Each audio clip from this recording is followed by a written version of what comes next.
അഭിജിത്ത് ദീപ്കയ്ക്ക് ഭീഷണിയാണ് പാർട്ടി നേതാവിന്. B J പിയിൽ ചേർന്നില്ലെങ്കിൽ ശരിപ്പെടുത്തി കളയുമെന്നാണ് ഭീഷണി. ബി ജെ പിക്ക് ഇത്ര ഗതികേടുണ്ടോ ഇവരെയൊക്കെ ബി ജെ പിയിൽ എടുത്തു വെക്കാൻ വേണ്ടിയിട്ടെന്നാണ് സോഷ്യൽ മീഡിയ ചോദിക്കുന്നത്. ശരിക്കും അഭിജിത്ത് ദീപ്കയ്ക്ക് ഇങ്ങനെ ഒരു ഭീഷണി വന്നോ ബി ജെ പിയിൽ ചേരണമെന്ന് പറഞ്ഞുകൊണ്ട്? അതിൻ്റെ ആവശ്യം ബി ജെ പിക്ക് ഉണ്ടോ?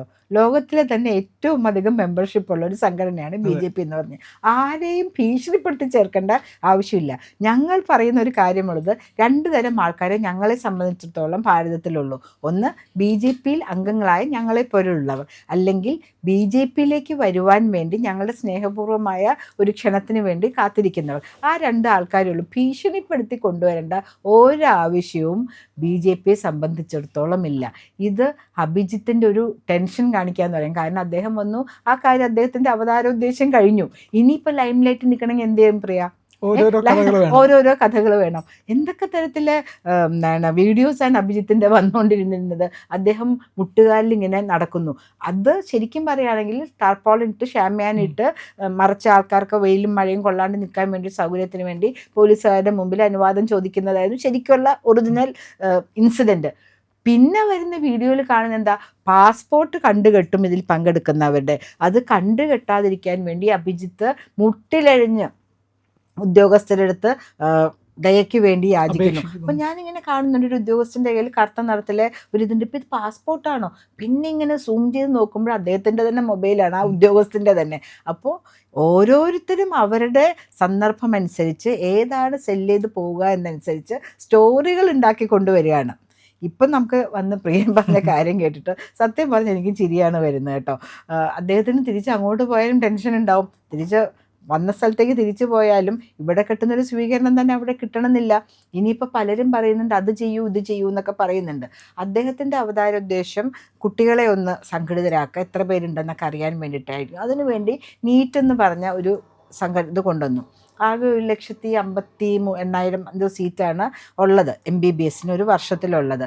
22 ലക്ഷം കുട്ടികളോളം പരീക്ഷ എഴുതുന്നുണ്ട്. അപ്പോൾ നമുക്കൊരു സ്കെയിലിൽ അളന്ന് നോക്കുകയാണെങ്കിൽ എത്ര കുട്ടികൾ, എത്ര കുടുംബങ്ങൾ പ്രതീക്ഷയോടെ കാത്തിരിക്കുന്ന 1.5 ലക്ഷം സീറ്റിന് വേണ്ടിയിട്ടെന്ന് നമുക്ക് സാന്ദർഭികമായി ഞാൻ പറഞ്ഞു എന്നേ ഉള്ളൂ. അതൊന്നും മുതലെടുക്കാം എന്ന് വിചാരിച്ചിട്ടാണ് വരുന്നത്. പല കുട്ടികളും ഒരു ട്രൈ ചെയ്യുന്നതല്ല, ഭാഗ്യ ഇത് പരീക്ഷിക്കുന്നത് പോലെയാണ്. കിട്ടണമെങ്കിൽ കിട്ടട്ടെ, എല്ലാം കുത്തിയൊക്കെ അടിച്ച് എഴുതിയാൽ മതിയല്ലോ എന്നൊക്കെ വിചാരിച്ചിട്ട്. അപ്പോൾ അഭിജിത്തിനെ സംബന്ധിച്ചിടത്തോളം ഇനി നമ്മൾ കേൾക്കുന്നേ ഇല്ല. മെയിൻ ചാനലുകളിൽ ഒന്നും കേൾക്കുന്നില്ല. ന്യൂസ് പേപ്പർ എടുത്ത് നോക്കുകയാണെങ്കിൽ ഒന്നും വരുന്നില്ല. ഇനിയിപ്പോൾ ഞാൻ എന്ത് ചെയ്യും ലൈം ലൈറ്റിൽ നിൽക്കാനായിട്ട്? അപ്പോഴാണ് അദ്ദേഹത്തിന് തോന്നിയത്, ഞാനിങ്ങനെ ബി ജെ പിയിൽ നിന്നും ത്രെറ്റ് വരുന്നു. പ്രിയ, കഴിഞ്ഞ ദിവസം നമ്മൾ ഡിസ്കസ് ചെയ്തില്ലേ നമ്മുടെ ബ്രിട്ടാസിന്റെ ഹിറ്റ് ലിസ്റ്റിൽ, സംഘത്തിൻ്റെ ഹിറ്റ് ലിസ്റ്റിൽ, RSSന്റെ ഹിറ്റ് ലിസ്റ്റിൽ 3ാമത്തെ ആളാണ്. അതിൻ്റെ ഫുൾ ലിസ്റ്റ് ഞാൻ വായിക്കുകയുണ്ടായി കേട്ടോ. നിങ്ങൾ പറഞ്ഞ പോലെ ജെയ്ക്സി തോമസ് ഒന്നല്ല ഒന്നാമത് നിൽക്കുന്നത്, വേറെ ആളായിരുന്നു. എന്തെങ്കിലും പേഴ്സണൽ വിരോധമുണ്ടോ ജെയ്ക്കുമായിട്ട്? ജയിക്കല്ല. ആ ലിസ്റ്റ് ഞാൻ മുഴുവൻ വായിക്കണ്ടേ. പറഞ്ഞ് ഞാൻ അവരൊന്നും ഗ്ലോറിഫൈ ചെയ്യാനോ ഞങ്ങൾ വലിയ കക്ഷികളാണെന്ന് വരുത്താനോ ഉദ്ദേശിക്കുന്നില്ല. പക്ഷെ താങ്കൾ പറഞ്ഞ പോലെ അദ്ദേഹത്തിൻ്റെ പേര് ആരോട്ടിരിക്കുന്നു, 3ാമത് തന്നെ ബ്രിട്ടാസിൻ്റെ പേര് കിടപ്പുണ്ട് കേട്ടോ. ബ്രിട്ടാസ്, ഡോൺ വറി, ഞങ്ങൾക്ക് താങ്കൾ ജീവനോടെ ആരോഗ്യത്തോടെ ഇരിക്കണം എന്നാണ് ആഗ്രഹം. അല്ലെങ്കിലും പൊട്ടാസിനെ ലുട്ടാപ്പിയൊക്കെ ആരെങ്കിലും BJP ലിസ്റ്റിൽ വയ്ക്കുമോ? അതെ, MP ആണ്, സൂക്ഷിച്ച് സംസാരിക്കാൻ. പൊട്ടാസ് ഒന്നും പറയരുത് കേട്ടോ. അദ്ദേഹത്തിനൊരു കോമിക്കോള പോലെ നമ്മൾ അദ്ദേഹത്തിൻ്റെ മറുഭാഷകളിലുള്ള പ്രസംഗം പാർലമെൻറ്റിൽ നടത്തുന്നതൊക്കെ നമുക്ക് ടെൻഷനൊക്കെ കേട്ടാൽ മതി. എന്താ പറയുന്നതെന്ന് ബുദ്ധിയൊക്കെ നമ്മുടെ ശരിക്കും വികസിച്ച് വരും. എന്താ പറയുന്നതെന്ന് അദ്ദേഹത്തിന് അറിയില്ല. അദ്ദേഹം മലയാളത്തിൽ ആലോചിച്ചിട്ടാണ് ഇംഗ്ലീഷിലും ഹിന്ദിയിലും പറഞ്ഞത്. സാധാരണ മലയാളം എഴുത്തിൽ പഠിച്ച ഞാൻ ഉൾപ്പെടെയുള്ള ആൾക്കാരൊക്കെ അങ്ങനെയാണ് ചെയ്യുന്നത്. അത് കുഴപ്പമൊന്നുമില്ല കേട്ടോ. നമ്മൾ ചുമ്മാ ഒരാളെ ചോണ്ടാൻ വേണ്ടി തമാശയ്ക്ക് പറഞ്ഞു എന്നുള്ള, അദ്ദേഹം ഇഷ്ടമുള്ള ഭാഷയിൽ സംസാരിച്ചോട്ടെ. പറഞ്ഞു വരുന്നത് ഇദ്ദേഹത്തെക്കുറിച്ചാണ്. ഇദ്ദേഹത്തിനെ കൊന്നാൽ പോരാ, അദ്ദേഹത്തിൻ്റെ കുടുംബത്തിനെയും കൊല്ലുന്നത് എന്തിന്? പിന്നെ ഇങ്ങനെയാണ് ഒരു രാഷ്ട്രീയ പാർട്ടി, അല്ലെങ്കിൽ BJP പോലെ ലോകം മുഴുവൻ ആദരിക്കുന്ന ഒരു അധ്യക്ഷനുള്ള പാർട്ടി. അധ്യക്ഷൻ എന്ന് പറഞ്ഞാൽ ഞാൻ ഉദ്ദേശിക്കുന്നത് കേന്ദ്ര സർക്കാരിലെ പ്രധാനമന്ത്രിയായ ശ്രീ നരേന്ദ്രമോദി ഇരിക്കുന്നു. അദ്ദേഹമാണല്ലോ ഫിഗർ. ഇപ്പം നിതിൻ നബിൻജിയാണ് BJPയുടെ ദേശീയ അധ്യക്ഷനെങ്കിലും ലോകം മുഴുവൻ അറിയപ്പെടുന്ന നേതാവ്, BJPയുടെ മുഖമായിട്ട് കാണുന്നത് നരേന്ദ്രമോദിജിയെ തന്നെയാണ്. അദ്ദേഹത്തിനൊരു ആവശ്യമുണ്ടോ? ഇദ്ദേഹത്തിന് ഒരു നെഗറ്റീവ് അല്ലേ വരിക അദ്ദേഹത്തിനെ കൊല്ലുകയാണെങ്കിൽ? അദ്ദേഹം വന്ന പോലെ തന്നെ തിരിച്ചു പോയിക്കോട്ടെ. വന്നപ്പോൾ ഇവർ വിചാരിച്ചു എയർപോർട്ടിൽ നമ്മൾ ഭയങ്കരമായിട്ട് ഭയങ്കരമായിട്ട് അദ്ദേഹം ഉപദ്രവിക്കും, വന്നിറങ്ങുമ്പോൾ തന്നെ കയ്യാൻ വെച്ച് കൊണ്ടുപോകും. ഒന്നും സംഭവിച്ചില്ല. പരവതാനി വിരിച്ചാണ്. ഒരു പെർമിഷൻ പോലും 7 ദിവസം മുമ്പ് പെർമിഷൻ എടുക്കുന്നുണ്ട് ജന്തർ മന്ദറിൽ യോഗങ്ങളോ ഇത് പൊതുവേദിയാക്കി മാറ്റുമ്പോൾ ഒന്നും ആക്കിയില്ല. അദ്ദേഹത്തിനെ പരവതാനി വിരിച്ച് പോലീസ് ഉദ്യോഗസ്ഥർ കൊണ്ടുപോയി അവിടെ ആക്കിയാണ് ചെയ്തത്. അപ്പോൾ തന്നെ അദ്ദേഹത്തിന് മനസ്സ് കെട്ടു. അഭിജിത്തിൻ്റെ ഒരു ഹീറോ പരിവേഷത്തിലാണ് വന്നത്, അത് 0 ആയിപ്പോയി. സാധാരണ ആൾക്കാരെ പോലെ അവർ അദ്ദേഹത്തിനെ അവിടെ കൊണ്ടാക്കി. അദ്ദേഹം പറഞ്ഞ കാര്യങ്ങൾ ഒരു ആഭ്യന്തര കലാപത്തിലേക്കൊക്കെ പോകുന്നില്ല. കാരണം അതിൻ്റെ ഫോക്കസ് മാറിപ്പോയി. പല സാമൂഹ്യ വിരുദ്ധരും അവിടെ വന്നു ചേർന്നു. ആ സാഹചര്യത്തിൽ ഇവരത് പറഞ്ഞു നിർത്തി. ചിലപ്പോൾ പ്രിയ നമ്മൾ സംസാരിച്ച് വരുമ്പോൾ എനിക്ക് തോന്നുന്നു നമ്മൾ രണ്ടുപേരും ട്രെയിൻഡ് ജേർണലിസ്റ്റാണ്, അദ്ദേഹത്തിന് വല്ല ത്രെട്ട് ഉണ്ടോ എന്ന് കേന്ദ്ര ആഭ്യന്തര മന്ത്രാലയം ഒന്ന് അന്വേഷിക്കണം, വേറെ ഏതെങ്കിലും സംഘടനയിൽ നിന്ന്. അതായിരിക്കാം BJPയുടെ കാര്യം പറഞ്ഞാലേ വേവുള്ളൂ. ഇപ്പം അങ്ങനെയാണല്ലോ. അതുകൊണ്ട് രക്ഷയ്ക്കും അല്ലെങ്കിൽ അദ്ദേഹത്തിൻ്റെ കുടുംബത്തിൻ്റെ രക്ഷയ്ക്കും ഒരു പോലീസ് പ്രൊട്ടക്ഷൻ കിട്ടാൻ വേണ്ടി അദ്ദേഹം കുക്ക് ചെയ്ത കഥയാണോ ഇതിങ്ങനെ പറയുന്നു. പക്ഷേ യഥാർത്ഥത്തിൽ വേറെ ഏതെങ്കിലും സംഘടനകളിൽ നിന്ന് അദ്ദേഹത്തിന് ത്രെട്ടുണ്ടോ എന്ന് നമ്മൾ അന്വേഷിക്കണം. കാരണം അവിടെ ജന്തർ മന്ദിറിലും തുടർന്നുള്ള സ്ഥലങ്ങളിലും ധാരാളം ദേശീയ വിരുദ്ധ ശ്ലോകങ്ങൾ നമ്മൾ കേൾക്കുകയുണ്ടായി, ധാരാളം ദേശീയ വിരുദ്ധ പ്ലക്കാർഡുകൾ നമ്മളുണ്ട് കാണുകയുണ്ടായി.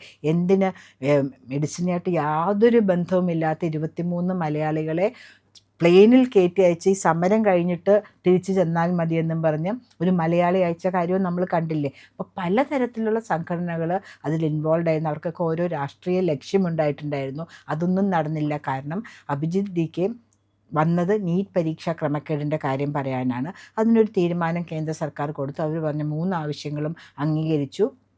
ഇവൻ ഐഷി ഘോഷിൻ്റെ വരെ ഇന്നലെ പാട്യാല കോടതി പറഞ്ഞല്ലോ അത് വിഡ്രോ ചെയ്തിരിക്കുന്നു. അപ്പം ഇനി നിങ്ങൾ വിഡ്രോ ചെയ്തിരിക്കുന്ന പഴയ കേസാണ്. പഴയ കേസിന്റെ കാര്യത്തിൽ അറസ്റ്റ് ചെയ്യാനാണല്ലോ വന്നത്. അതിലാണല്ലോ ബ്രിട്ടാസ് നമ്മുടെ മംഗ്ലീഷിലും ഒക്കെ പറയാൻ ശ്രമിച്ചത്. എന്തായാലും അതും കേന്ദ്ര സർക്കാർ നല്ല പരിഗണിച്ചതാക്കി. ഇനി അഭിജിത്തിന് വേറൊന്നും പറയാനില്ല. അദ്ദേഹം വന്ന കാര്യം അദ്ദേഹം നടത്തി. പക്ഷേ ഇതിനെ തുടർന്ന് ഇവർ ചെയ്യാമെന്ന് വിചാരിച്ച കുറേ കാര്യങ്ങൾ നടന്നില്ല. അസ്ഥിരപ്പെടുത്താമെന്ന് വിചാരിച്ചു നമ്മുടെ സെൻട്രൽ ഗവൺമെൻറ്റിനെ, അത് നടന്നില്ല. പല ആവശ്യങ്ങളും പലരും വിചാരിച്ചു, പല സംസ്ഥാനങ്ങളിലെ പല കാര്യങ്ങളും വിചാരിച്ചു, ഒന്നും നടന്നില്ല.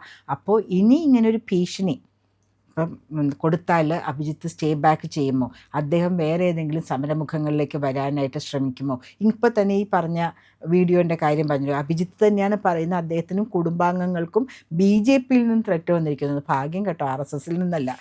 ബ്രിട്ടാസ് പറഞ്ഞത് RSSൻ്റെ ഹിറ്റ് ലിസ്റ്റിൽ നിന്നാണ്. ഇത് BJP തന്നെ എടുത്താണ് പറയുന്നത്. പ്രിയ, ഞാൻ ഒരു ചെറിയ പ്രവർത്തകയാണ്, BJPയിൽ സമർപ്പിച്ച് പ്രവർത്തിക്കുന്ന ഒരു ചെറിയ പ്രവർത്തകയാണ്. ഞാൻ വാക്ക് തരുന്നു, താങ്കളുടെ കുടുംബത്തിനും BJPയിൽ നിന്ന് ഒരിക്കലും ഒരു തരത്തിലുള്ള ഭീഷണിയുമില്ല. അതിന്റെ ആവശ്യമില്ലല്ലോ. അഭിജിത്ത് DK പോലെ ഒരാളെന്തിനാ, അതിനേക്കാൾ ബോധമുള്ള, നല്ല രാഷ്ട്രീയ ബോധ്യമുള്ള, ചുറുചുറുക്കുള്ള, ബുദ്ധിയുള്ള, അപാരമായ ജനപിന്തുണയുള്ള ആയിരക്കണക്കിന് ആരെ കൊണ്ടുവന്നിട്ട് BJP നിങ്ങൾ പറയൂ. ആവശ്യമില്ല. BJP എന്ന സംഘടന, രാഷ്ട്രീയ പാർട്ടി ഇതുവരെ ഒരു മനുഷ്യനെ കൊന്നിട്ടില്ല. CPM-കാർ കൊന്നിട്ടുണ്ട്, കോൺഗ്രസ്സുകാർ കൊന്നിട്ടുണ്ട്. പക്ഷെ BJP എന്നുള്ള സംഘടന ഒരു മനുഷ്യനെയും കൊന്നതായിട്ട് അറിയില്ല. എല്ലാവരെയും സ്നേഹപൂർവ്വം ചേർത്ത് സബ്കെ സാത്ത്, എല്ലാവർക്കും ഒപ്പം, സബ്കെ വികാസ്, എല്ലാവരും വികാസത്തിന് വേണ്ടി, സബ്കെ വിശ്വാസ്, എല്ലാവരെയും വിശ്വസിച്ചെടുത്തുകൊണ്ട്, അതാണ് നമ്മളുടെ പാർട്ടി പറയുന്നത്. അന്ത്യോദയ ഒരു ലൈനിൽ, പല ലൈനിൽ നിൽക്കുന്നെങ്കിൽ ഏറ്റവും പുറകിൽ നിൽക്കുന്ന ലൈനിലെ അവസാന ആളുടെ വരെ ഉന്നമനം. അതിൽ ആ ലൈനിൽ ശ്രീ അഭിജിത്ത് DK വരുന്നുണ്ട്, പ്രിയൻ വരുന്നുണ്ട്, നമ്മളുടെ ക്യാമറ കൺട്രോൾ ചെയ്യുന്ന പ്രശാന്ത് വരുന്നുണ്ട്. എല്ലാവരുടെയും ഉന്നമനത്തിന് വേണ്ടി ഒരേ ഫോക്കസോടെ പ്രവർത്തിക്കുന്ന ഒരു പാർട്ടി ഇന്ന് ലോകത്തുണ്ടെങ്കിൽ അത് BJP തന്നെയാണ്. ശ്രീ അഭിജിത്ത്, താങ്കൾ വന്ന് കാര്യം നടന്നെങ്കിൽ വന്ന പോലെ തന്നെ താങ്കളുടെ വാസസ്ഥലത്തേക്ക് പോകും. താങ്കൾ എന്ത് ജോലിയാണ് ചെയ്തുകൊണ്ടിരിക്കുന്നത് വെച്ചാൽ അതിൽ തുടരൂ. ഇങ്ങനെയുള്ള ചെറിയ ചെറിയ ഗിമിക്സൊക്കെ പറഞ്ഞിട്ട് ജനങ്ങളുടെ കണ്ണിൽ പൊടിയിടാനാണ് നോക്കുന്നത്. താങ്കൾക്ക് യഥാർത്ഥത്തിൽ ആരിൽ നിന്നെങ്കിലും ത്രെറ്റ് ഉണ്ടെങ്കിൽ അത് അമിത്ഷാജി ഉൾപ്പെടെ ഈ രാജ്യത്തിൻ്റെ ആഭ്യന്തര മന്ത്രി ഉൾപ്പെടെയുള്ളവരെ അറിയിക്കുക, അല്ലെങ്കിൽ അടുത്ത പോലീസ് സ്റ്റേഷനിൽ കംപ്ലയിൻറ്റ് ചെയ്യും. You are face familiar. എവിടെ ചെന്നാലും താങ്കൾക്കൊരു സീറ്റ് കിട്ടും. താങ്കളുടെ മുഖം എല്ലാവർക്കും അറിയാം. അതിൻ്റെ ആദരവത്തിലും ബഹുമാനത്തിലും താങ്കളുടെ കാര്യം സത്യസന്ധമായിട്ടാണ് ഇത് പറയുന്നതെങ്കിൽ അതിന് ഒരു നടപടി ഉണ്ടാവുമെന്ന് തന്നെ ഉറച്ചു വിശ്വസിക്കൂ. ഇവിടെ ആരും താങ്കളെ അപായപ്പെടുത്താൻ പോകുന്നില്ല. അത് ഞങ്ങൾ സമ്മതിക്കില്ല. പ്രിയമുള്ളവരെ, മറ്റു മാധ്യമങ്ങൾ പറയാത്ത ഏറ്റവും പുതിയ വാർത്തകളും വിശകലനങ്ങളുമായിട്ടാണ് ഇന്ത്യ ലൈവ് നിങ്ങളുടെ മുന്നിലേക്ക് വരുന്നത്.